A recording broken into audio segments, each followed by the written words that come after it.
I still remember the sound of the final nail being driven in. It echoed in my ears like applause. I had made something real, something mine, and in less than 24 hours, it was taken from me. My name's Ava. I'm 29, single, no kids, and I've always played by the rules. I budgeted like a maniac, skipped vacations, turned down nights out just so I could scrape together enough to feel stable. Not rich, not even well off, just safe. That's all I wanted. Safety, control, a future I could count on. That future was supposed to start in a tiny guest house I built with every cent I had. When I realized buying a home outright was a fantasy I couldn't afford, my parents, God bless them, offered a solution. Why not build something on our land? My mom had said. We've got space, and it'll be yours when it's done. Think of it as an investment in yourself. I wanted to believe her, so I said yes. And for the next 9 months, I lived and breathed that guest house. Weekends, spent at hardware stores, PTO burned on meeting contractors, nights, researching tile samples and low voltage lighting like my life depended on it. I picked the paint, the cabinets, the fixtures. Every detail had my fingerprints on it. It wasn't just a place to sleep, it was my dream standing on 4 walls and a slab foundation. But the day I showed up with my suitcase, heart pounding with anticipation, my dad met me at the back gate. He didn't even look guilty. "You'll have to find somewhere else, sweetheart," he said casually. "Your brother needs it more right now." I blinked, thinking I'd misheard him. "What?" "Dylan's going through a rough patch," he added, like that explained anything. "He's got a kid on the way, you don't. You're still young, you'll figure something out." And just like that, I wasn't a daughter, I was a placeholder. No warning, no discussion, not even a thank you for pouring my soul into something they had clearly never intended to give me. I remember just standing there, suitcase still in my hand, heart sliding into my stomach like ice. I looked at my mom. She smiled like this was a normal Tuesday.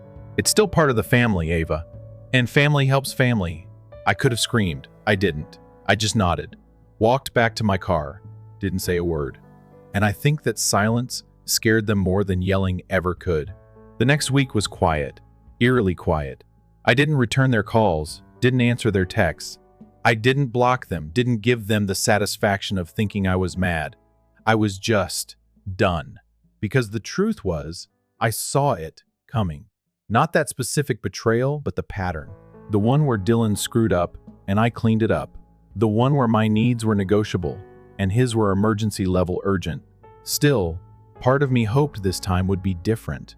I thought maybe, just maybe, building something would mean I'd finally earned my place. Turns out, I was just their unpaid contractor. And as I stared at my phone buzzing with more missed calls, I remembered something important, something they hadn't thought of. The last few weeks of construction, I wasn't the one who finished the job. They were in a rush, pushing to meet some imaginary deadline, and my dad, being the genius he is, decided to save a few bucks. Fired the licensed plumber I hired, and brought in his buddy from church to finish things. A guy who used to do this stuff back in the day. I begged him not to, told him it was a mistake, but he brushed me off. "You worry too much. It's just a guest house, not a palace." Guess what? It wasn't a palace, but it was a disaster. Because exactly 8 days after Dylan moved in, I got the call. My mom, voice high and tight like she was trying to hide how pissed she was. "Ava, I don't know if you did something, but there's water leaking into the walls. The electricity keeps flickering. Dylan says the place smells like mildew. It's unlivable." I didn't respond. Not right away. Just listened to the voicemail again and again. Then I laughed. Not because I sabotaged it, because I didn't. I walked away clean, but they hadn't. And now they were neck deep in the consequences of their own choices. I could have swooped in, fixed everything, hired professionals, smoothed it all out, but I didn't. Because for the first time in my life, it wasn't my job to clean up their mess. And oh, it felt good. It wasn't long before the real desperation started. Dylan texted, then called, then texted again. My dad called me, full of bravado turned panic. "Ava, what's going on with the house? Did you leave something unfinished?" "No," I said calmly. "You did," he stammered. "You're being unreasonable. We don't have the money to fix this right now, I know, I replied. Should have thought of that before you gave away a house you didn't understand how to finish. And then, the best part? He asked me to come back. Not to apologize. Not to make things right. Just to fix it. Quietly. Like a good daughter. I hung up before he could finish the sentence. But they weren't done. Oh no. That was just the start, because the guest house? That wasn't just supposed to be a little place for Dylan and his girlfriend. It was supposed to be their forever start. Their version of finally making it. And it was falling apart faster than their lies could cover. The walls were swelling. The plumbing reeked. The power kept cutting out. Turns out, when you build a dream on someone else's foundation, you better hope they stick around to hold it up. I didn't. And now? They were living in the mess they made. You know what's funny? They expected me to feel guilty, like I was the one who'd done something wrong. Like walking away from being used was somehow a betrayal. But I didn't feel guilty, not even close. I felt free. For the first time in years, I wasn't carrying someone else's chaos. I wasn't fixing, smoothing, apologizing for things I didn't do. I was just existing, quietly, calmly, watching the storm from a safe distance, instead of being stuck in the eye of it. But the storm didn't stay contained.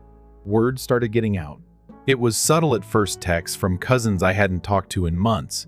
Hey, are you okay? I heard there was drama at your folks' place. Drama. That's one word for it. At first, I didn't respond. I let the confusion simmer, let them all wonder what happened. I knew how my parents operated. They didn't just lie, they rewrote history. Probably told everyone I had a tantrum and stormed off. Left the guest house half-finished. That Dylan had been kind enough to step in and pick up the pieces. Classic Ava, they'd say. Emotional, ungrateful, dramatic. But this time, people weren't swallowing the story so easily. Because the mold, the leaks, the electrical surges, those weren't things you could blame on attitude. That was shoddy construction. And everyone in the family knew I wasn't the type to half-ass anything. So the questions started coming in a little sharper. From my Aunt Marla, wait, didn't you pay for that place? Your mom said Dylan had to redo the whole thing because you bailed. I didn't bother arguing. I just sent her a screenshot of the invoices all in my name. Labor, materials, appliances, permits, every cent accounted for. And then a photo of the text where my mom told me, "This will be your place forever. You've earned it." Marla's reply? Just 3 words. Holy hell, Ava. And that's when I knew the story was starting to crack, just like the drywall in the guest house. Meanwhile, the pressure inside my parents' home must have been boiling. Because suddenly, Dylan's girlfriend Chelsea was in my DMs. Not apologizing, not asking nicely, accusing. Ava, this is ridiculous. We can't even move in, and my OB says the stress is bad for the baby. You need to stop being selfish and fix it. Selfish. That word hit me like a slap only. It didn't sting the way it used to. I read the message 3 times, then put my phone down and made a sandwich. Let them sit with their own mess for a while. See, the thing about entitlement, it doesn't go away quietly. It kicks. It screams. It throws everything it can when it realizes it's losing control. And they were losing it fast. Apparently, the city inspector had come by, refused to approve the occupancy permit, said the plumbing wasn't up to code, and the electrical box was outdated and improperly grounded. Classic DIY disaster. Funny how quickly everyone forgets I told my dad not to cut corners, that I begged him to let my licensed team finish the job. But sure, I'm the selfish one. It all would have faded into background noise if they hadn't tried to drag other people into it. Next thing I know, I'm getting calls from my grandmother. Now, my grandma is not someone you mess with. She's old school, sharp as a tack. The kind of woman who still sends handwritten birthday cards and knows exactly what's going on in everyone's life, whether you told her or not.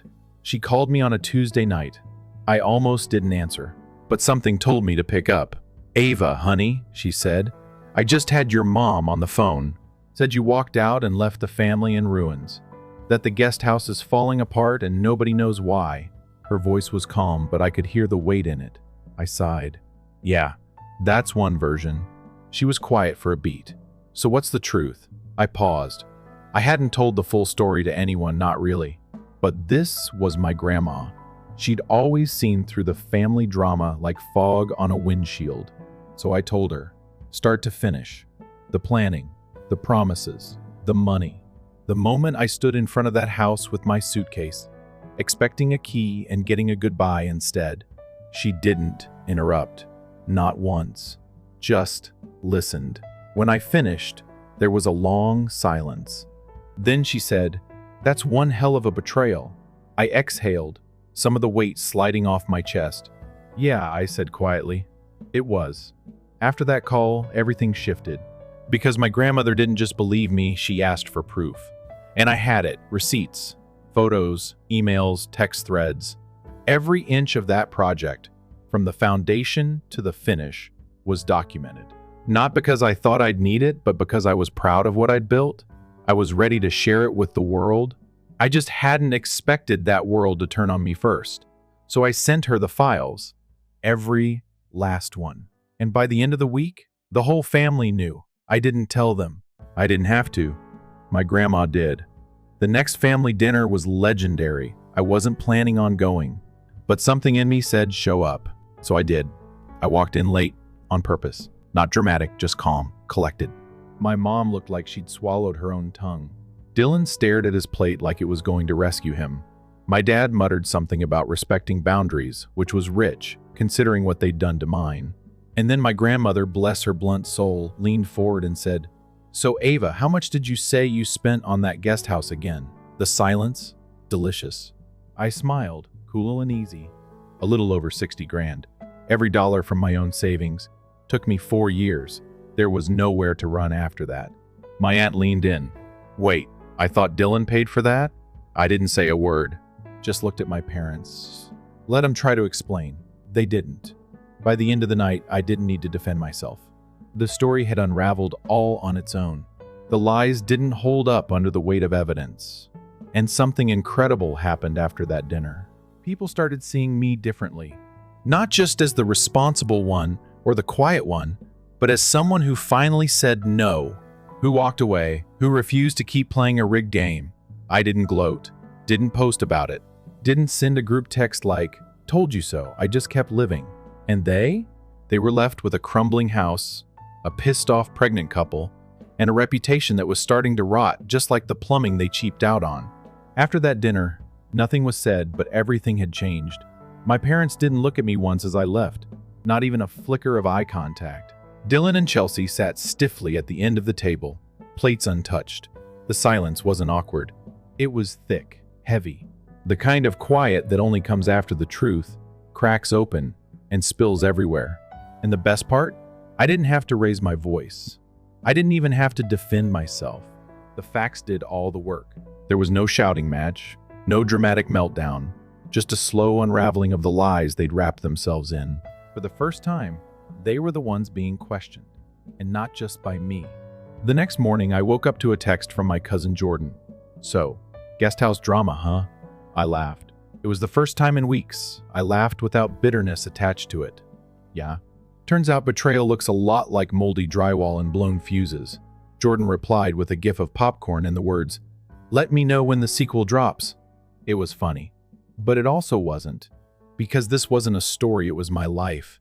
And while I'd made peace with walking away from that house, the consequences were still echoing. A few days later, I heard from Chelsea again. This time, it wasn't a guilt trip, it was panic. "Ava," she said over the phone, her voice low and rushed, "I need to ask, are there any legal issues with the house, like zoning stuff?" I blinked. "What do you mean?" She hesitated. The city inspector came again, said something about unapproved modifications. "We're being told we can't legally live there. They won't issue occupancy permits unless the foundation is re-inspected." Dylan's freaking out. He says it's your fault for not filing everything. I let out a slow breath. "Chelsea, I filed everything for the build I was managing, but your future father-in-law decided he could finish things himself. I stepped back when he stepped in. So if something's missing, it's not on me." Silence. Then she said it, barely a whisper, "I think we're screwed." Apparently, that wasn't an exaggeration, because by the end of the week, it was official. The guest house was declared uninhabitable. The city gave them two options: gut it and redo it to code, or tear it down. I heard that from my uncle, not my parents, because of course they still hadn't called me. They were too busy scrambling, trying to spin it, trying to control the narrative before more people started asking questions. But there was nothing left to spin. They had stolen a home from me, and in doing so, they'd buried themselves in a financial and legal mess. All because they assumed I'd come back, that I'd be too hurt to stay silent, that I'd either forgive or forget. But I did neither. You know what people forget about betrayal? It's not just about the lie, it's about everything that comes after. The way it rewires how you see people, the way it shakes up what you believed was solid. For years, I thought if I just worked hard enough, kept my head down, did everything right, eventually I'd be appreciated, seen, valued. Turns out, being useful isn't the same as being loved. My parents didn't love me less than Dylan. They just loved what I could do for them more. That realization hit harder than any argument ever could. Because it wasn't about one house, it was about a lifetime of being the backup plan, the fixer, the dependable daughter who never asked for much and always delivered. Until I didn't. After the family dinner, the ripple effects kept spreading. My grandmother, bless her, wasn't quiet. She didn't scream, didn't gossip, but she had a way of speaking the truth in rooms where no one else would. Apparently, she'd called my mom the next day, told her she was ashamed of how they treated me, said Dylan needed to grow up and take responsibility instead of expecting me to be the safety net every time he burned a bridge. I wasn't on that call, but I heard about it from two aunts and a neighbor. That's how loud honesty travels when it's been kept quiet too long. 2 weeks after that dinner, I was at a coffee shop when I ran into Dylan. He looked tired, hollow-eyed, not the cocky, half-smirking version of my brother I was used to. He spotted me from across the room and walked over slowly, like he wasn't even sure he should. "Ava," he said, "can we talk?" I nodded. We sat outside, on a bench where people couldn't pretend not to hear us. He didn't dance around it. "I didn't know it was your money." I didn't respond. "I thought Mom and Dad paid for it." I raised an eyebrow. "Even when you saw me managing the build, meeting with the contractor, hauling samples, you thought I was just playing project manager for fun?" He looked down. I guess I didn't think about it. Exactly. They never thought about it because it was easier to assume I'd always be there, that I'd never say no, that my work, my time, my effort was theirs by default. "I'm sorry," he said. "Chelsea's furious. We're back in our old apartment. The landlord raised the rent. She blames me for everything." I didn't smile. I didn't smirk. I just said, "Good," he blinked. I stood. "You don't get to use people and expect them to smile while you do it. Maybe you didn't know it was my money, but you knew that wasn't your house. You just didn't care." He didn't argue, just nodded. I deserved that. Then he added, almost like an afterthought, "You know, they're really struggling right now. Mom and Dad." "I know," I said. "So am I. Or had you forgotten I lost my home too?" Walking away from him, I didn't feel powerful. I didn't feel vengeful. I just felt lighter. It's strange. You spend so long carrying someone else's weight, you forget what your own steps feel like. But I was remembering. And every step forward, it felt more like freedom. A few days later, my phone buzzed. A message from my mom. "Please come by this weekend. Let's talk." No pressure. I didn't answer right away. I stared at it for a long time. Not because I wanted to say yes, but because I wondered why she thought that message would work. Like we could just hit reset. Like the silence and betrayal could be wiped out by an invitation. She didn't say sorry. She said, "Let's talk." There's a difference. I didn't reply to my mom's message for 3 days. I could have ignored it altogether, blocked her number, deleted the thread, moved on without a word. But something in me, curiosity, maybe wanted to see what she'd say if I showed up. Not out of hope. I'd let go of that, just for closure. So that Saturday, I drove back to the house I used to think of as home. It looked the same. The hedges still trimmed, the front porch still stacked with my dad's old gardening tools. But it didn't feel the same. There was a weight in the air, like the walls had absorbed everything left unspoken. My mom answered the door like she hadn't just blown up my life. "Ava, honey, I'm glad you came." No hug. No guilt on her face. Just that tight smile she wore when she wanted things to go back to normal without actually being normal. I stepped inside. The living room was spotless, like she'd spent hours cleaning to make the house look put together. But the silence in the room said otherwise. My dad was sitting on the couch. He didn't stand up, just gave me a half nod like I was someone dropping by to deliver a package. I stayed standing. "You wanted to talk?" I said. My mom gestured to the armchair. "Sit, sweetheart." I didn't move. She sighed. "Okay, well, I guess we just wanted to clear the air." Clear the air, what a phrase. Like we just had a little misunderstanding over dinner. Not a betrayal that gutted the relationship from the inside out. My dad finally spoke. "Look, things didn't go the way anyone expected. Dylan needed help. We thought you'd understand." "You thought I'd be okay giving up my home?" I asked, not raising my voice, just letting the words land. My mom looked at me, that same patronizing tilt to her head. "It wasn't like that." "No?" I asked. "Then explain it to me." "Because I poured my savings into that house. I gave you weekends, vacation days, everything I had to build it. And the day it was finished, you gave it away." Her face faltered just for a second. "But not enough. We didn't give it away," she said. "It's still part of the family. That's not what you told me when you handed me my bags." Neither of them spoke. And then, finally, my dad said it. "We thought you'd be more flexible." There it was. Not we were wrong. Not we're sorry. Just a vague disappointment that I hadn't been easier to take advantage of. I sat down, not because I was tired, but because I didn't want to give them the satisfaction of thinking I was ready to leave again. I crossed my legs, folded my hands in my lap. "You lied to me," I said. "You told me that house would be mine, that it was my reward for being responsible, for staying close, for helping. You made a promise and broke it the second someone else wanted what I had." My mom looked uncomfortable, but she didn't argue. "You say you didn't mean to hurt me," I continued. "But you didn't just hurt me. You took something I built and handed it off like it meant nothing. You chose convenience over honesty. That's not a misunderstanding. That's betrayal." Another long silence. My dad leaned forward. "We never expected it to fall apart like this. If we had known," I cut him off. "You didn't care if it fell apart, because you assumed I'd be the one to fix it, like always." He opened his mouth to protest, but I kept going. "That's the part you still don't get. This isn't just about a house. This is about years of being the backup plan, the safety net, the daughter who never needed anything, so you gave everything to the one who did." My voice didn't rise. I wasn't yelling, but I could see my words hitting them harder than if I'd screamed. And then I said the one thing I hadn't allowed myself to say before. "I'm not coming back. Not to fix the house. Not to smooth things over. Not to make it okay for you." My mom's eyes widened. Just a little. My dad looked like he was trying to hold his breath. "I don't hate you," I added, "but I don't trust you, and I don't owe you my silence." They didn't argue after that. I stood up, walked toward the door. Just before I stepped out, my mom asked quietly, "So, you're cutting us off?" I paused. "No, I'm just not holding us together anymore."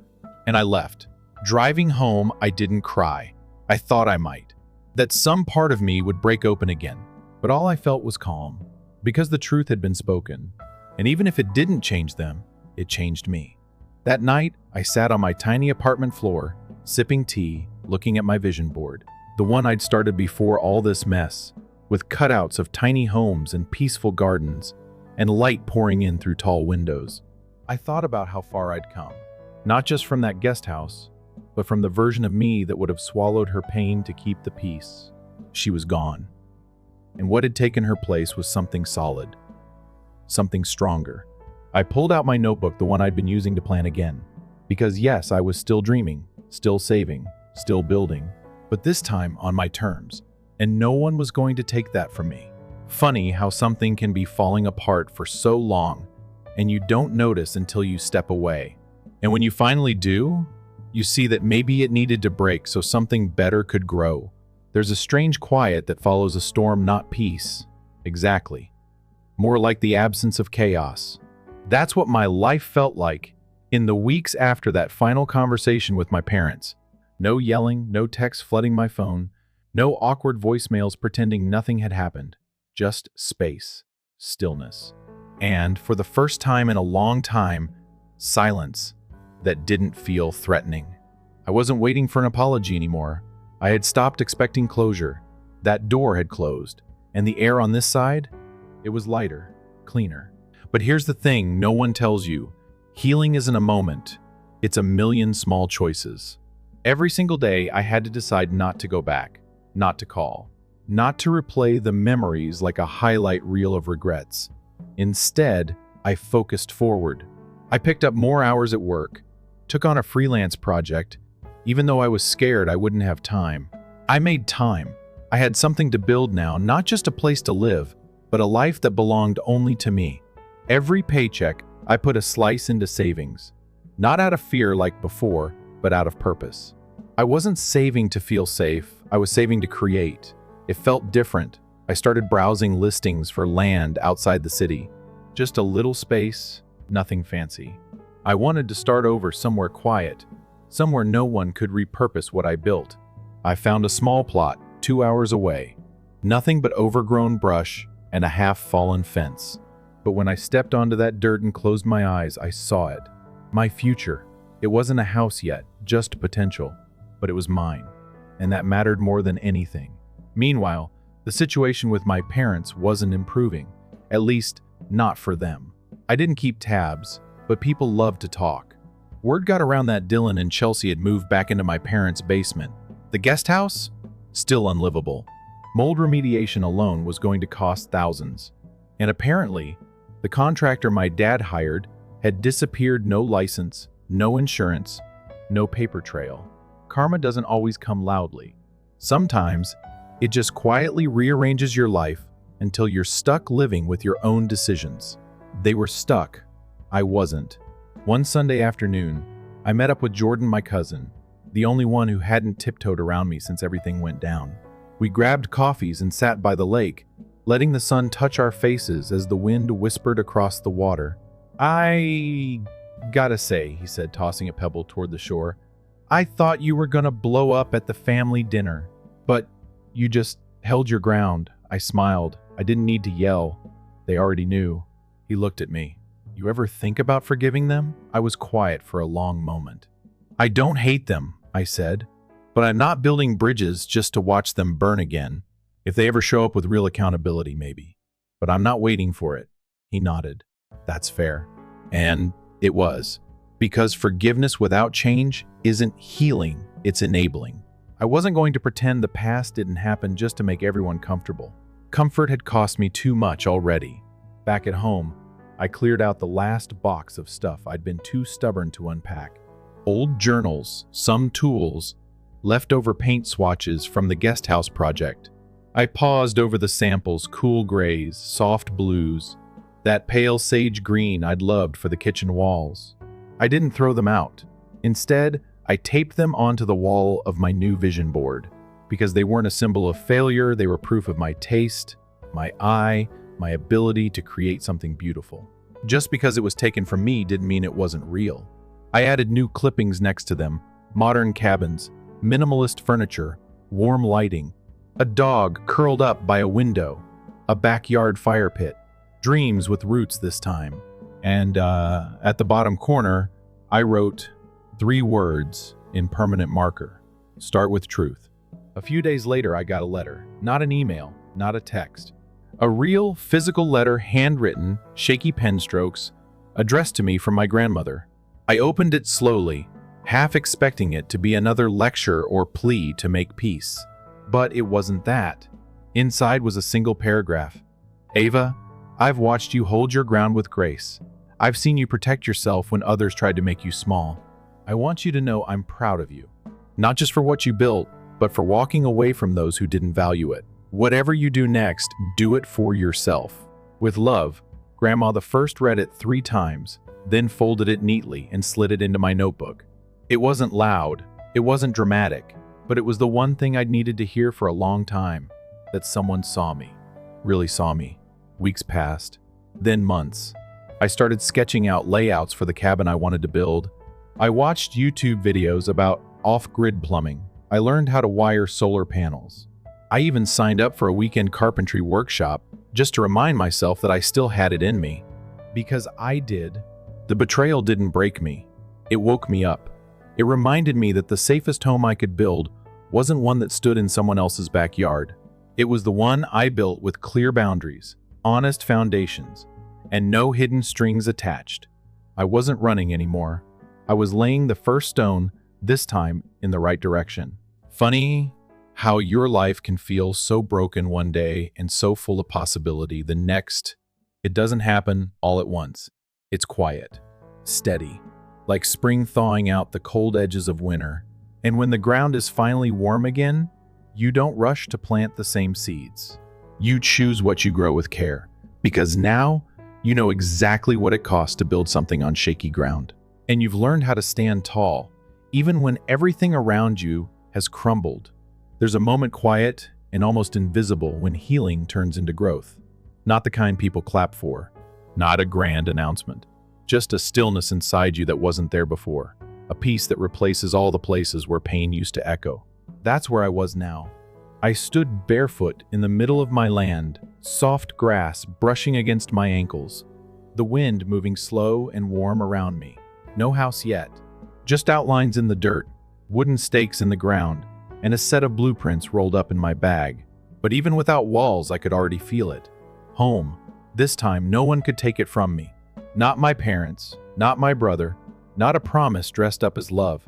Because this one, I wasn't building for anyone else. No strings, no expectations. Just me, and the truth I'd fought hard to stand on. It had been almost a year since the day they handed me my bags. A year of silence, of space, of steady, deliberate choices that shaped who I was becoming. I never told my parents where I bought land. I didn't post about it, didn't rub it in. I didn't need revenge. Their own decisions had handled that. But people talk, and I'm sure they heard eventually. Still, they never reached out again, not once. And honestly, that told me everything I needed to know. Chelsea did message me once. Short, polite. I hope you're well. Dylan and I moved to a new place. It's smaller, but it's ours. I didn't reply, but I smiled at that last line, because that's what it comes down to in the end. Not what you build, but why you build it. Whether it's rooted in truth or convenience. Whether it belongs to you or just looks like it does on the outside. They finally understood that, even if they learned it the hard way. I kept working. Kept sketching, saving, learning. Some nights, I'd light a fire on the property and sit with a blanket and a mug of tea, staring out at nothing and everything at the same time. The stars always looked sharper out here, like the sky had more to say when there were no walls between us. I thought about the girl I used to be, the one who wanted so badly to be chosen, to be appreciated. She'd worked herself to the bone, thinking love had to be earned. But now, she was gone. In her place stood someone different, someone quieter, stronger, grounded, someone who didn't need permission to exist in her own life. A few months after I laid the foundation, I got a visit. I was out planting a few trees, maples, slow growing but patient, when I heard the sound of tires on gravel. I turned, wiping sweat from my brow, and saw my grandmother stepping out of a dusty old sedan. She looked out over the land, nodded to herself, like she was checking off a box on a list only she had. "You really did it," she said. I smiled. Still working on it. She walked slowly to where I stood, eyeing the wood beams in the small shed I was using for storage. "You know," she said, "when your mother first told me you'd walked out, she sounded offended, like you'd broken something sacred. But all I could think was, finally." That caught me off guard. "Finally?" She chuckled, pulling out a small tin of cookies. "You stopped waiting for their approval. Took your life into your own hands." I didn't say anything right away. Just watched her kneel next to one of the trees and press a hand into the dirt. "You're doing it right, Ava," she said quietly. "You're starting with your feet on the ground." We sat on a bench I'd built from reclaimed wood, sharing cookies and stories as the sun tilted west. She told me about her younger days, about the sacrifices she made, the family dynamics she watched from the sidelines, because speaking up wasn't something women did back then. But she saw it all, and I realized then my story wasn't starting from scratch. It was continuing something she had begun. A quiet resistance that lived inside the women in my family, but had never been given space to breathe. Until now. When she left, she didn't hug me. She just squeezed my shoulder and said, "Make this yours. All of it." And I did. By the end of the year, the frame was up. The roof followed. Then the windows. Each step felt like another piece of myself falling into place. Not fixing what was broken, but building something better on top of the ashes. One night, standing in the middle of the finished frame, I turned in a slow circle, hands on my hips, heart steady. There were no memories I had to avoid here. No ghosts. No strings tied to guilt or betrayal. Just space, just air, just possibility. I never got the apology. The one I thought I needed. The one I cried for in the early days, wondering if I was wrong to walk away. But now I know something better. I didn't need them to make it right. I just needed me to stop making it worse by staying. That's the thing about healing. It doesn't always come wrapped in closure. Sometimes it comes when you stop waiting for the people who hurt you to care and start showing up for yourself instead. So that's the real end of this story. Not some dramatic confrontation. Not a full circle family hug. Just me. On a plot of land I bought with my own money. In a house I built with my own hands. With roots I chose on purpose and in peace. A house with deep foundations. And no door I didn't build myself. Story 2. I walked into balloons, cake, candles, and everything else on my birthday. Then I noticed the banner. "Amanda, congratulations." The celebration was for my sister's graduation. So I did this and went out in silence. My sister would cry when she called from the police station 2 weeks later. I ought to have been more aware, but for one foolish ideal moment, I allowed myself to think so. That everything, the cake, the streamers, and the music was for me. That I was finally acknowledged by my family, who had forgot my birthday 3 times in a row due to Amanda's migraine. I noticed the decorations, the visitors, and the lights. When I stepped in, people really turned and applauded. I nearly let out a whole 3 seconds of movie-style laughter. In my imaginary world, I was the most popular kid. Then, "Amanda, congrats." Huge letters in gold. Across the fireplace was a glittering banner, the name of my sister in cursive. Then I was abruptly brought back to the present. As if it were her wedding day, Amanda walked confidently into the room, gown and tight white dress hat over one arm. For selfies, the phone is already out. When she came, the applause doubled. God forbid you all. She let out a squeal. I will weep. This is similar to everything. She didn't weep. Unless there is a camera or money involved, she never tears.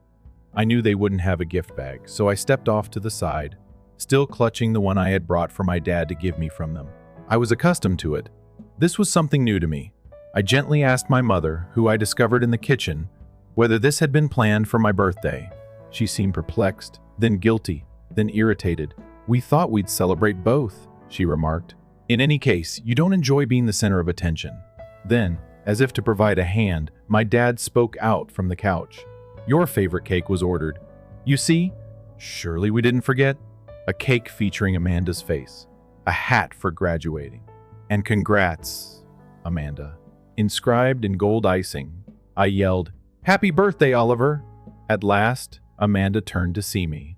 She kissed my cheek and said, "Oh, hey, you failed to notify me of your arrival, but that's cool. We can join the celebration together, unless you find that strange." She spoke as if I had just dropped in off the street. "I hope you don't mind," she continued. "For the cake, we sort of used your credit card. Simply put, it was simpler." At that moment, my smile broke. Just in case, I took out my phone and looked at my banking app. There it was, a catering fee of $900. 3 days ago, a $500 venue deposit was made. A $200 floral order with a note for Amanda's big day. I felt heat crawl up my neck. Not rage. Not quite yet. Just shame. The kind of shame that sits in your throat and chokes you slowly. I didn't say anything. Didn't make a scene. I just turned around and walked out.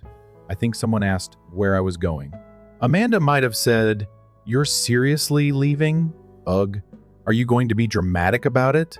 I didn't answer because I wasn't being dramatic. I was done. They thought I'd sulk and get over it. What I actually did was file a police report.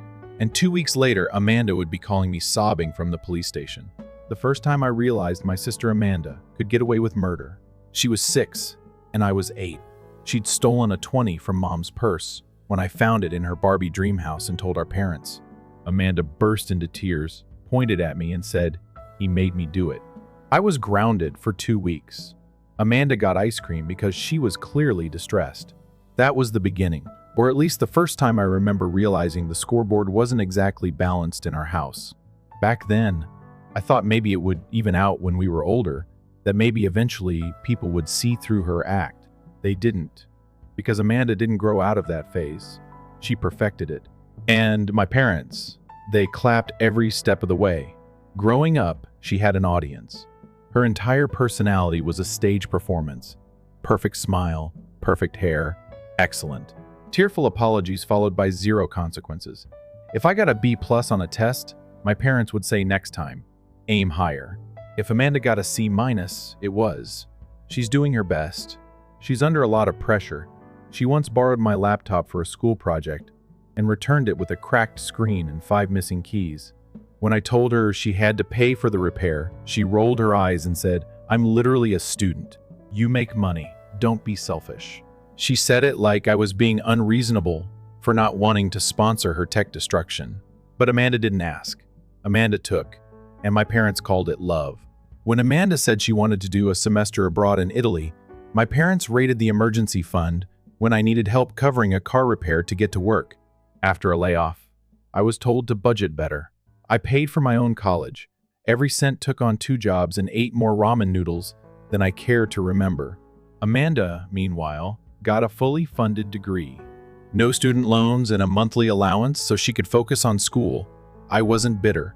Not at first. I was exhausted, but I told myself, "You're the older brother you're supposed to sacrifice." Then came the medical lie. A year ago, Amanda called me late one night, sniffling voice shaking, full Oscar-worthy performance.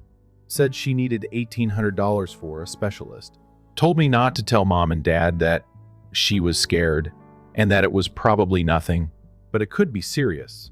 I wired the money within the hour. 2 weeks later, she posted a series of photos from a healing retreat into Loom Yoga by the Beach Crystal Therapy, a $600 a night villa. When I confronted her, she blinked at me like I was being unreasonable. I was having an emotional crisis, she said. "You don't understand how draining school has been." My parents' reaction. "Let it go, Oliver. Amanda's always been sensitive." I didn't report her. I didn't even yell. I just started putting distance between us. Quietly, strategically. I changed passwords, removed my cards from shared delivery apps, made sure she couldn't access anything she hadn't earned. But apparently, she'd been planning something anyway. I found out later that Mom had used my old credit card, one I'd forgotten to cancel because it was still linked to the account from last year's Thanksgiving groceries. Apparently, using my money for Amanda's party wasn't stealing. It was convenient. I should have expected it, but it still hit me in the gut hard. After I left the party, I sat in my car in silence for a long time, not crying, just staring, processing. It wasn't even about the money, though that was a blow. It was the realization that no matter how old we got, nothing had changed. I was still the backup plan. The afterthought, the wallet with legs. You know what my mom texted me that night? "You embarrassed Amanda by walking out. You made everything about you again." I didn't react. I opened my Photographs app and browsed back through Amanda's graduation postings. There she was, giggling by the cake. I charged for holding up a homemade sign that proclaimed class of 2025. She did it. There was no mention of me. No birthday greeting, no tag, nothing. The next day, she uploaded a photo of her presents and commented, "Very grateful for my great family." Guess who wasn't in any of the pictures? I guess that's when the emotion switched. I wasn't simply hurt anymore, I was outraged. Quietly enraged, the sort that doesn't burn hot but chilly. Focused. I refrained from shouting. I had no intention of posting about it. They never imagined that I would notify someone who was truly capable of doing something. I actually spent the following 2 days collecting receipts. Every charge for the party, including the cake, catering, decorations, and a flower arrangement with the message for Amanda's special day, was visible on my credit card accounts. Amanda's phone number and email address were on the venue confirmation. She received the invoice in her email, the name listed on the lease. Amanda, on behalf of the family. My card was used. Amanda had even asked me an old text from months ago. Your birthday isn't going to be a huge deal, is it? My graduation is coming up, and I kind of want the limelight, haha. I dismissed it at the time, but now it was gold. Proof. Evidence that there was no miscommunication. This was deliberate. Once more, they took advantage of me. Not even my parents knew that I was submitting a report. Not Amanda. Simply entered the police station with a folder and the silent resolve of someone who has had enough. When I identified myself, the officer who took my statement appeared very uneasy. I assured him that was all right. I had no intention of ruining my sister's life. All I wanted was to prevent her from destroying mine. I put my signature on the documents. I responded to the inquiries. I left. Amanda texted me 2 days later. For the Uber from the party, could you please Venmo me? Technically, it was also your night. I didn't respond. She would be crying into her phone in a police station 2 weeks later, and she wouldn't be able to rely on me to tidy up the mess for once. At 6:13 a.m., she called me without leaving a message or text, and her old-fashioned ringtone continued to reverberate in my half-asleep mind. I let the voicemail go. She kept calling. The fourth time, I responded because I believed perhaps someone had passed away, not because I wanted to. To be honest, it would have been simpler. Oliver. Amanda's voice cracked as she gulped. God, oh God. They said, I'm in the police station. Your name appears on a fraud report that has been filed. Why would you? What did you do? I gazed into the phone as if it were a source of power, sat up in bed, and switched on the light. Oh, so you're surprised by that part? Not the section in which you defrauded me. Quiet. No, I didn't steal. On the defense, she responded immediately. We both attended a party. It's okay, Mom said. Is this what you're doing to your own sister? It was there. The traditional Amanda defense tactic. Play the family loyalty card after crying. If that doesn't work, turn it into a monologue about a martyr. Are they questioning you? Calmly, I asked. Yes. They stated that the card wasn't mine, and that they needed me to confirm the purchases. And I might potentially face fraud charges. You're wrecking my life because of a birthday party, Oliver. No.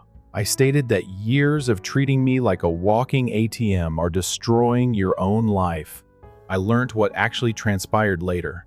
It turns out that when I left my wallet on the counter during a family visit months ago, Amanda took a picture of my credit card. She paid for the venue, deposit, cake, and decorations by manually entering the card's number, expiration date, and security code. I thought he wouldn't mind, she stated in response to the officer's question about how she obtained the card data. It was for us both. She acknowledged that she never inquired. I was never informed. Never even made a suggestion. Did he grant you permission? The officer inquired. Well, he didn't say no, Amanda answered, blinking. We were dealing with reasoning at that level. My phone was exploding like a fire alarm by that afternoon. Texts from my parents, including my aunt, with whom I hadn't communicated for 3 years. You went too far, Mom. Amanda is inconsolable. Do you really want to put your own sister in jail because of a miscommunication, Dad? And what happened to discussing things like grown-ups, Karen? Lawsuits aren't necessary for everything. None of them got a response from me. I finally cared more about myself. Not because I didn't care. Amanda visited my flat that evening. I had no idea she was aware of my residence. I'm still unsure of how she entered the structure. Most likely yelled at the buzzer, intimidated a delivery man, or coerced a neighbor. Every method she uses. I barely opened the door to get a glimpse of her face. Red tear, blotchy and streaked, but not in a pitiful manner. And I continued to act like the victim. She said, I'm not here to fight. Please, I just ask that you drop the report. This could go on my record, they said. Everything from travel to jobs could be impacted. I did more than just look at her. I actually saw her, and I didn't see a sister who was afraid. The girl had never been told no before and was still unsure of what it meant. You made a false statement about paying for medical care. You stole my credit card, I said. On my birthday, you threw a party for yourself and pretended that I was the cause of the trouble. You want me to fix it now? I had no idea it would progress this far, she muttered. I said that was the issue. You never get very far because people like me never take it personally. Bring on the tears. The second round. 3, perhaps. Despite my inability to count, they arrived. "You're punishing me with this," she said. "Jealousy has always been a part of you." I was genuinely amused by that one. "Are you genuinely envious of Amanda?" "Yes," I said. "You're correct. Being the sibling who ruins other people's credit scores and manipulates her way through life has always been my dream." She squinted. As if someone had switched a switch, the sobbing ceased. "You think you're so perfect," she snapped. "But you're just bitter. You're pathetic. You think being right makes you better than everyone else?" "No," I said. "But it does mean I'm not paying for a crime I didn't commit." I closed the door on her mid-rant, didn't slam it, didn't yell, just closed it because I was done being the audience to Amanda's one-woman drama over the next week. Things escalated. My parents started calling daily, not to apologize. Not to ask how I was, but to demand that I make things right. Apparently, Amanda's job offer at a marketing firm had been put on hold due to the investigation. One of the background checks flagged the police report, and instead of facing the consequences, Amanda had gone full meltdown. "Are you happy now?" My mom yelled over the phone. "She's devastated. Her future is ruined." I was never trying to ruin her future. I said I was trying to protect mine. They didn't hear me. They never do. A few days later, my dad left me a voicemail.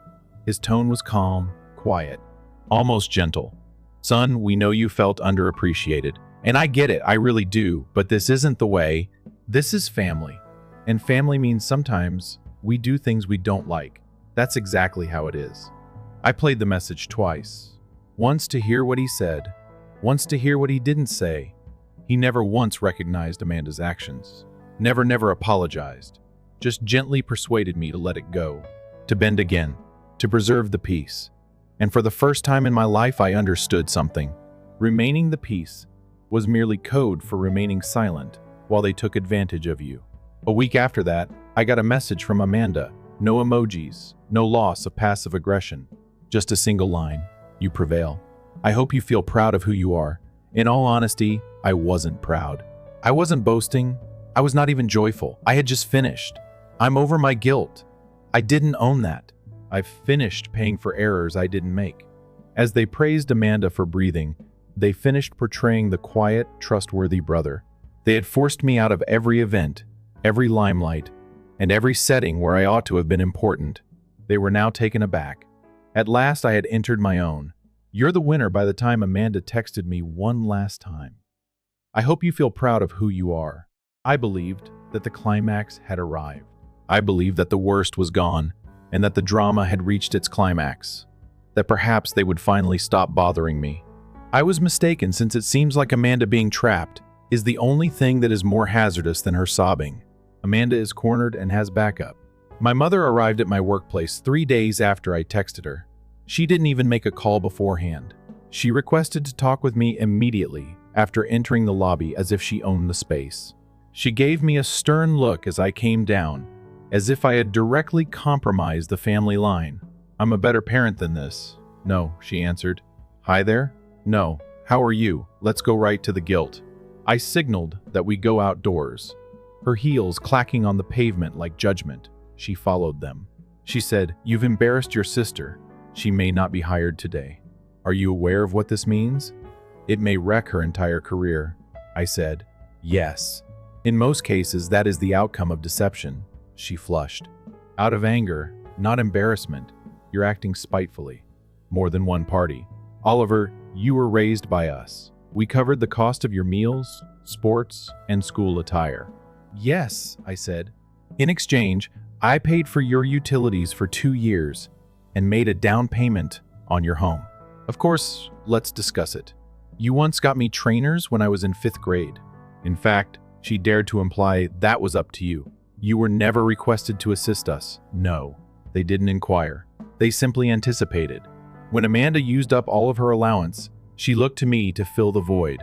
When Dad lost the power, while Amanda received everything, even my birthday, on a silver platter, Bill expected me to be content with scraps. I responded, "I'm not dropping the report, and if Amanda is still sane, she will accept the officer's offer and go on." My mother gave me a scowl.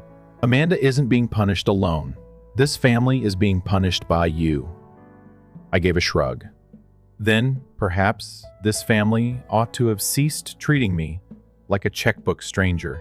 She was standing there in a rage, her arms crossed in the heels she had most likely worn to Amanda's party, as I stepped back inside.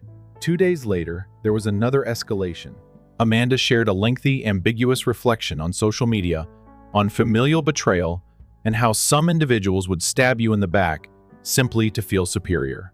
She labeled our entire extended family, but she didn't say my name. Every aunt, cousin, and even grandmother. Concern and perplexity were mixed together in the remarks. Who would harm you like that? Amanda, you're really strong. Get up. Your family should defend you, not harm you. I took a screenshot, but I didn't respond. Each line. When I woke up the following morning, I saw 5 missed calls from family members I hadn't spoken to since I was a youngster, and 1 direct message from our cousin Layla, who didn't know the whole situation and just wrote that they were drowning. Avoid giving them a lifeboat. Amanda wasn't finished yet. She sent my supervisor an email. Take a moment to process that. She claimed I was having a personal crisis and might be inappropriately snapping at loved ones in an email she sent to my boss, posing as a worried family friend. Fortunately, my boss is the kind of person who doesn't put up with bullshit, runs marathons, and drinks black coffee. In one line, she sent me the email and asked if I needed to block anyone. I answered, "You might want to block Amanda. She is experiencing an identity crisis on a daily basis." We chuckled about it, but I was secretly shaken. Amanda wasn't simply in a panic. In an attempt to stay afloat, she dragged down anyone she could because she was spiraling. Perhaps because the evidence was so clear, the police case proceeded more quickly than I had anticipated. Perhaps because everything had Amanda's digital fingerprints on it. Perhaps because the reporting officer was the type of man who disliked being misled. In exchange, they offered Amanda a deal that included paying back the entire amount, performing 100 hours of community service, and attending a workshop on financial accountability. No charges were brought, no long-term record. She only needed to acknowledge her mistake, admit it, find out what she said no to, claimed that it was embarrassing, said she would seem guilty as a result. The officer's response: "You're at fault." After a while, her pride broke. The marketing business that had been reviewing her application learnt about the report, not because she suddenly became self-aware. The offer was withdrawn. No ideal profession, no launch pad, no work. Amanda, sitting in her room at her parents' house, yelling in between calls to unaffordable lawyers. This time, guess who didn't save her? In a group call, my parents tried one more time to get me to come back. The tone was subdued, like a public relations effort. "All we want to do is chat." My mother spoke in a kind way. "As a household." Too quiet for a second, Amanda was on the cue. "Then I apologize." "All right, I had no intention of hurting you." I've never heard an apology so bland. Like when a kid shoves someone on the playground and has to apologize. "For what specifically are you sorry?" I inquired. "For taking your card without asking." Another pause. "That was not the case." "You took from me," I said. There was a deep quiet on the other end. "Your point has been made."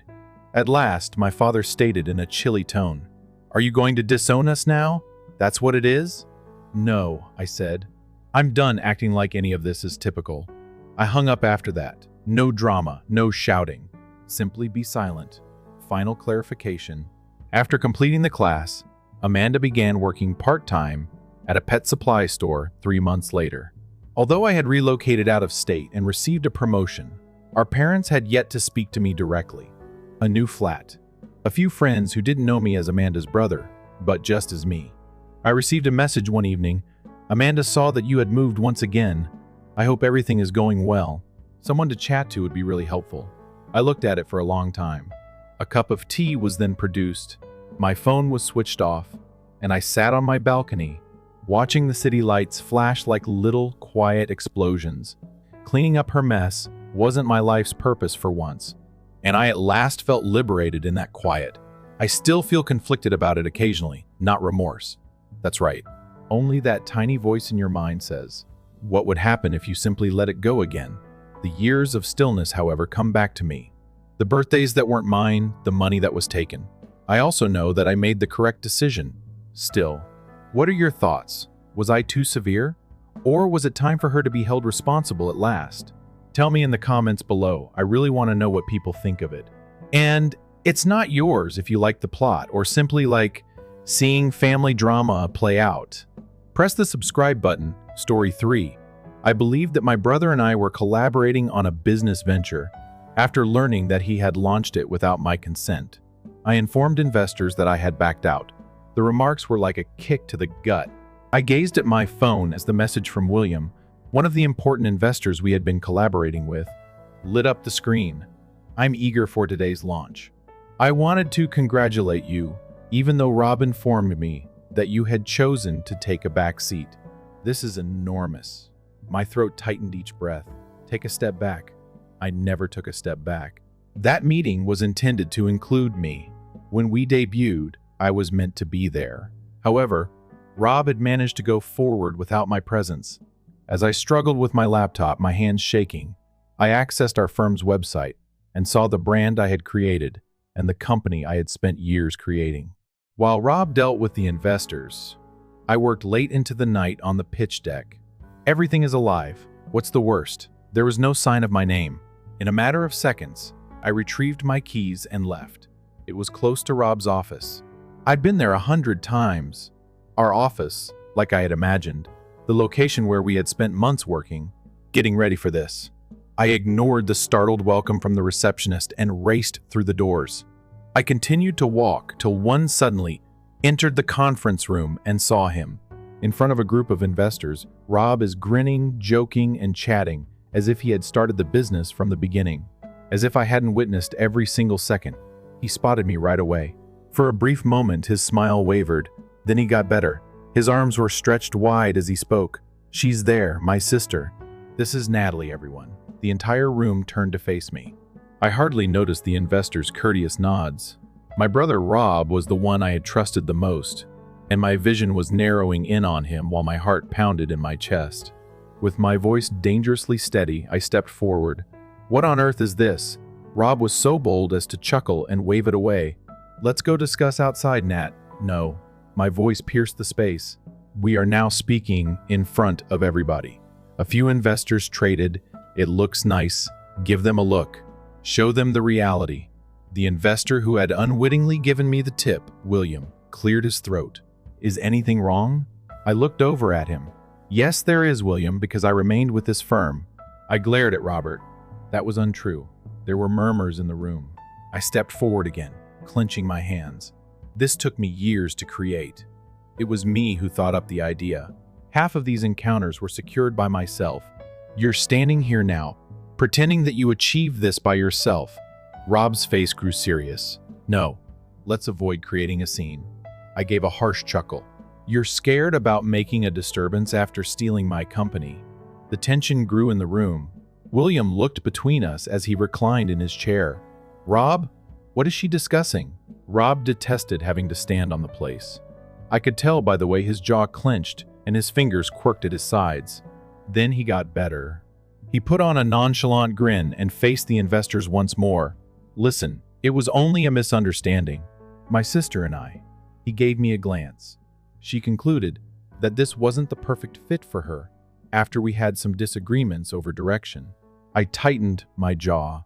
He was incredibly skilled at deceiving and manipulating others, just enough to make sense. My voice pierced the room as I turned to the investors. That is untrue. I didn't back down. These were the meetings I was expected to attend. I should have been here today. William scowled. Rob?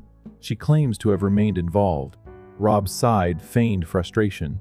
He said, look, as though he were the more sensible one. That's precisely why we didn't proceed together.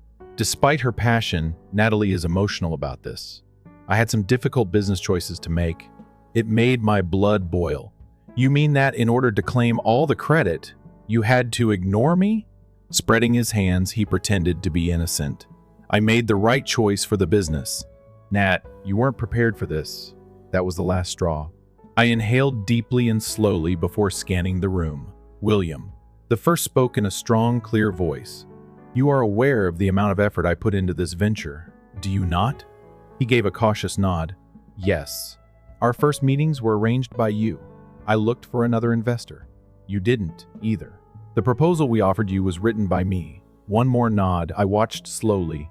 Realization dawned on their faces. Rob's meticulously constructed lie was beginning to show signs of weakness. But I wasn't done yet. I turned back to him, my voice cold. You stole from me my ideas, my business, my future.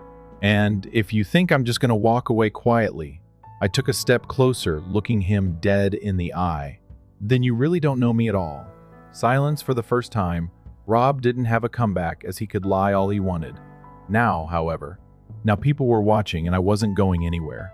I should have seen it coming. Looking back, all the indications were there. But I disregarded them because I wanted to believe in my brother.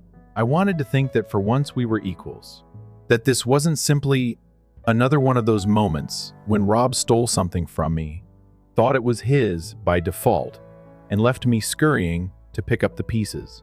Maybe it was my error, not comprehending that we had always been playing two distinct games. I had been striving to develop something substantial, while Rob had been waiting for the proper opportunity to take it. I could still hear his voice in my brain from months ago, when I initially brought up the notion of beginning this business together. Are you sure about this? He had inquired, sitting back in his chair with that usual lazy smile, the one that always made me feel like he was humoring me. I mean, do you really believe you can manage running a full company? I had forced to grin, even though something about his tone had irked me. Yes, Rob, I've been working on this for years. I simply believe that we would work well together. I'm better at operations, but you're a fantastic pitcher. We counterbalance one another. I knew then what I know now, but he had acted as though he had given it some thought. He never intended to become my partner. He had only waited to determine whether it was worthwhile. In order for us to start without totally depending on outside investors, I had done the early work, created the business strategy, and saved money for years. I had been the one creating partnership agreements and reading law manuals, learning the tedious yet necessary aspects of managing a business. Rob was skilled at persuading others to believe in him and getting them enthused without having to put in the necessary effort. That's why I believed we would work well together. I was aware of my own shortcomings. Speaking in front of an audience was something I detested. In terms of negotiations, I lacked Rob's confidence, but I was well versed in this industry. I was prepared to tell him that I had created it from the ground up. I just didn't know that Rob didn't consider me a partner. I only served as a stepping stone. At the time, the first red flag had been tiny and almost perceptible. One late night, Rob had entered the room and glanced over my shoulder as I was finishing up our pitch deck. Let me show you this, he had stated nonchalantly. I shrugged, but I had scowled. It's okay. I'm not as good at speaking as you are. That's right. Clapping me on the shoulder, he had murmured. The numbers are yours to do. I'll speak for you. We operate best like that, don't we? It had felt innocuous at the moment. It was logical. The statistics were my strong suit. Rob spoke more fluently. However, I ought to have listened more intently, because Rob took the lead in every interaction we had with investors after that. I wasn't only a supporting character. They hardly acknowledged me. I initially persuaded myself that I was just being too suspicious. Every time he introduced me, he referred to me as his bright sister, who was in charge of all the backstage operations. His explanations were increasingly ambiguous. The introductions grew shorter, and before I knew it, I was completely excluded from team meetings. A few weeks before to the launch, I had already pushed back once. As I watched Rob work on his laptop, I crossed my arms and stated, I need to be in those investor meetings. As much as you have been working on this, so have I. He hadn't even raised his head. Investors don't want to deal with both of us. I know. They want simplicity and cleanliness. One face for the business. I had clenched my jaw. Cleaning me out of my own firm is not something I desire. At last, Rob had looked up at me. Then his face was deliberately neutral. Nat, hurry up. This isn't about ego. I'm the one who can sell it, even though you're skilled at it. That's the nature of business. He had stated it so nonchalantly and firmly that I had told myself I was just overanalyzing it, even though I had felt something unsettling and my stomach was churning. For what reason would Rob betray me? I had disregarded the previous warning signs for the contracts that were never completed. The manner he repeatedly put off filing legal documents by claiming they weren't urgent. The manner he consistently demanded to answer investor calls by himself. I didn't realize the truth until I was there in that conference room, looking at my company with my name removed. This was something he had been planning for months. He had been holding out for the ideal opportunity to interrupt me, and he had done it today in front of those investors. My work had been taken by him. Worst of all, nobody appeared shocked. None of the investors appeared astonished, but William and the others were uneasy. For what reason would they? Rob was the first to give them his interpretation. For weeks, if not longer, he had been sowing the seed that I was apprehensive and anxious about running a business that I had withdrawn from. And now that I was standing there, I understood the reality. Long before the launch, he had begun deleting me. I forced my hands to stop trembling as I inhaled deeply, thinking that I was just going to walk away and give him all. I had worked so hard to build, he would be rudely awakened. I had worked for this for years. I wasn't going to give up easily to let him take it. With my head held high, I left the meeting room. However, the weight of everything struck me immediately as soon as I went outdoors. In front of his investors, I had just revealed my brother's secrets. I had made everything public, but had it changed anything? I tried to calm myself by taking a deep breath, but my mind was racing. Rob had spent months getting ready for this. He had meticulously and gradually constructed his version of events so that he could later write me off as sentimental, challenging, and unprofessional. What's the worst? He was believed by some of them. Their looks showed it to me. Hesitancy. I doubt it. Was I being honest? Or was I only a resentful sister who couldn't take losing a business deal? I felt ill to my stomach at the prospect. This business has been founded by myself. I had done the planning, the research, and the actual labor.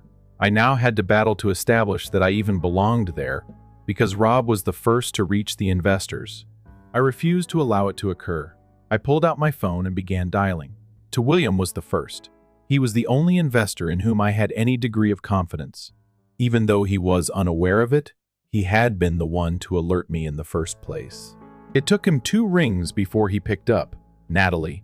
His tone was guarded as he said, "You and I must meet." I murmured, ignoring the idle chatter. A pause occurred. Next.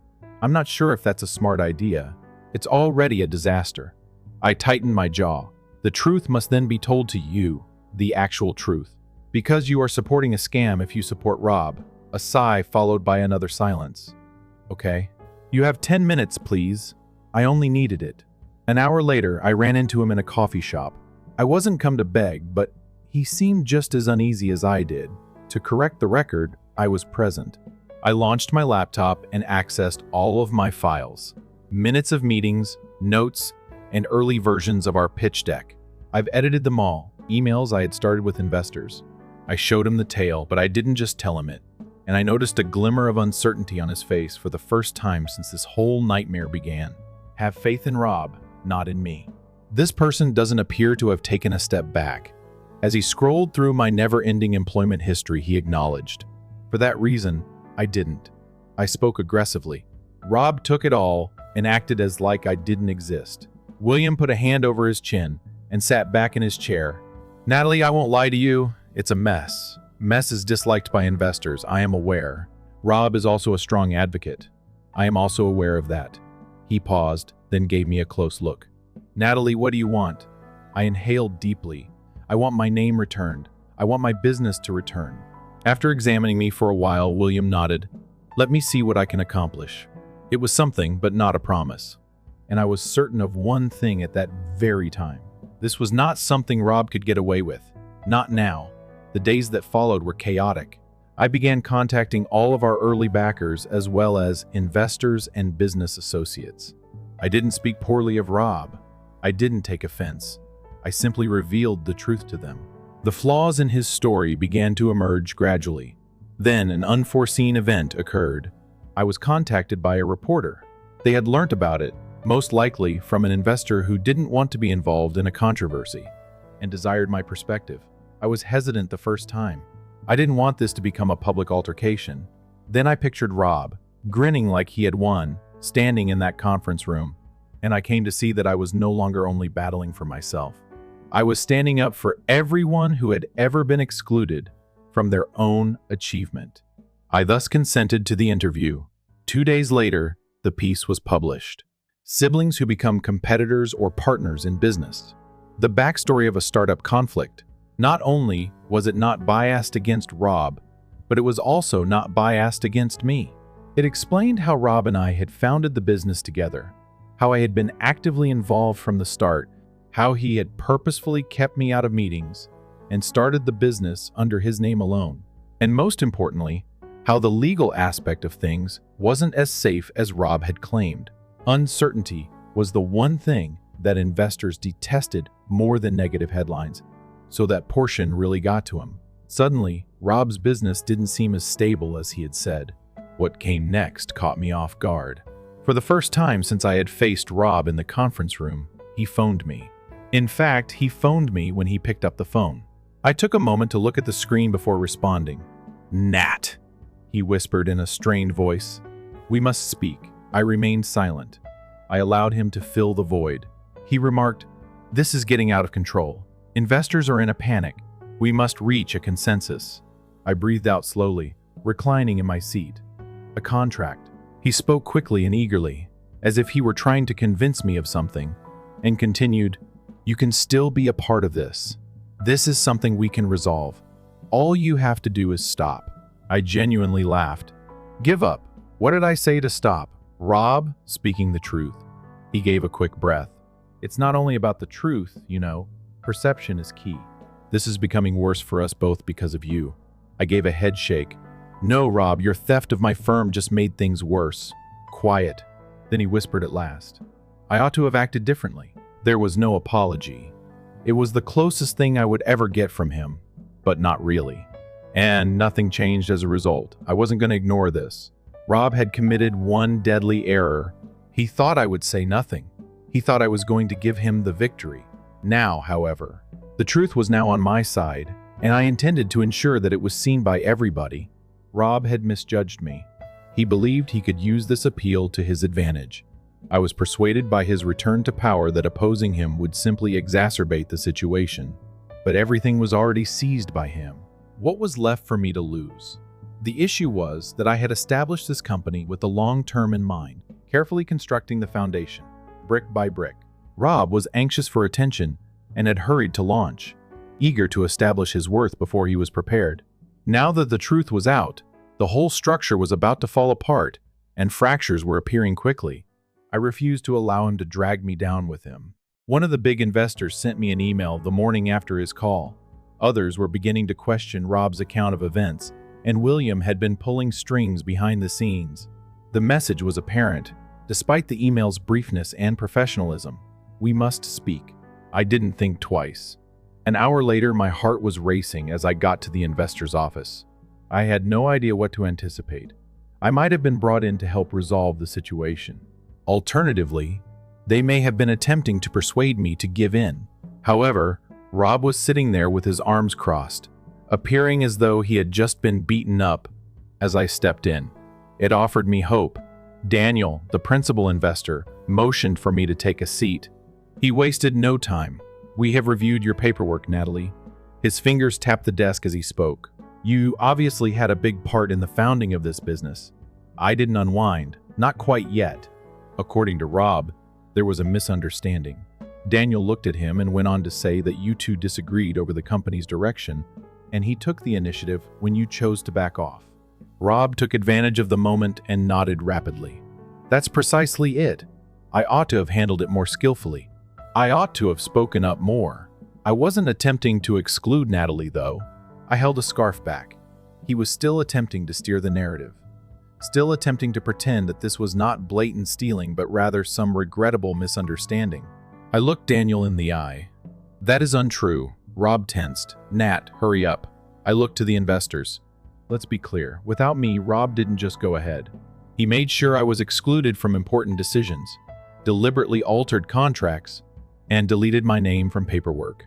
I took the evidence out of my backpack, texts and emails, documents detailing the times Rob had purposefully ignored me. For the first time since this began, I spread them out on the table. Rob seemed anxious. Daniel furrowed his brow as he leafed through the papers. The only sound in the room was the moving of papers. His face was inscrutable when he looked up again. "This is a significant problem. At last, he said, a legal dispute that might harm the company's brand before it even launches is the last thing we want. Rob bent over. That's right. Daniel interrupted him with a raised hand for that reason. Therefore, we must address this right now. Rob appeared briefly relieved, as if he believed the investors were going to support him. Daniel then faced me. What do you want, Natalie? Rob's head jerked in my direction. As soon as things changed, I could sense the tension in the air. Now I was in complete control. For a moment, I allowed the stillness to persist, observing Rob's twitches and his tightened jaw as he realized he had finally lost control of the situation. Then I said something. I want my ownership stake in the business returned. I stated that I wanted Rob to publicly acknowledge that I was a co-founder and not simply a departing assistant, and that I had full rights and ownership of my contribution. Rob became pallid. You can't be serious, Nat. I turned abruptly to him. You also didn't believe me when you took my company, did you? Daniel thought it was reasonable and leaned back. Rob exhaled with frustration. On the basis of a technicality, you will destroy this business. My fist tightened. You did it already. Quiet. Daniel looked at the other investors, then gave them a nod. That's something we can deal with. However, Rob gave him a stern look. We can't let this happen again. We put money into individuals we can trust. Additionally, your credibility isn't looking well at the moment. That struck like a blow. Rob winced, nearly grinning. For him, it wasn't about the money. It has nothing to do with business.